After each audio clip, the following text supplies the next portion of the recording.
We've got to make sure that in-person learning is significantly improved. And the single greatest contributing factor to that is the classroom educator, the teacher, the counselor, the librarian. We are witnessing the largest exodus of teaching talent in Texas history, bar none, for a number of reasons. Teachers on average are underpaid by about $7,500 a year in Texas against their counterparts nationally. When I go up to more rural districts, that differential is $15,000, $16,000, $17,000 a year, depending where I am. I think in Montague County, it's close to $16,000 a year. So we know teachers are working 2 and 3 jobs to make ends meet. They are struggling in their retirement because we haven't had a cost of living adjustment in 18 years. I mention those things because not only is that in part prompting that exodus, but it's very hard to get the next generation of talent into the classroom when they see their grandparents and parents really struggling to survive on a teacher's retirement or a teacher's salary.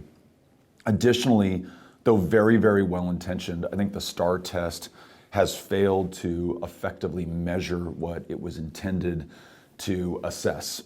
And we now have teachers who are spending literally months of valuable classroom time preparing kids to perform on a standardized test because their compensation, evaluation, and that of the school, the district, are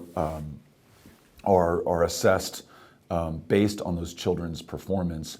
And talking to a high school senior in El Paso who told me that she's reading the abridged version of the Odyssey, which is, for me, one of the great stories ever told and written down, and we named our kid Ulysses because we didn't have the guts to name him Odysseus, that they are taking time away from that to get kids to perform on this test just shows you how backward it is. And I've listened to educators, I've listened to groups like Commit based out of Dallas, I've listened to the former superintendent here in Fort Worth about what might replace that, something more akin to a diagnostic that measures a point in time. You don't prepare for it, but we understand where kids are against where they need to be, and we get resources and attention and focus to help them improve. So additional resources for teachers and retirees are critical.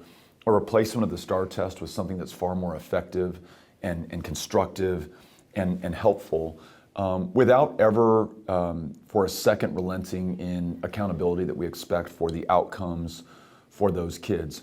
You all probably know this, but you are twice as likely to have post-secondary education if you move into Texas from another state or another country than if you were born, raised, and educated here. So for all we spend in our property tax dollars to educate these kids, they are at a distinct disadvantage from the workforce, from the rest of the world and the rest of the country. We must make a significant investment in those kids. Per pupil spending in Texas is $4,000 down from the national average. That's just to get to average. So last thing I'll say on this, because I think what I just described begs the question, where are we going to get the money to do all this? We are the 9th largest economy on the planet, $2 trillion GDP, $250 billion biannual budget. We don't lack for resources and wealth. What I propose, and I believe Representative Guerin introduced this bill in the 2021 legislative session, so there's bipartisan consensus on this, is that we raise the share of state spending, which today is 40% for the full load of public ed, to 50%, where it was historically until recent gubernatorial administrations. That not only brings net new billions of dollars into the system, it decreases the pressure on the local property taxpayer and the trustee who is loath to add any more to the burden of those who feel like they're already priced out of their homes. I think in Tarrant County, we've seen appraised values on the average home up over 51% since 2017.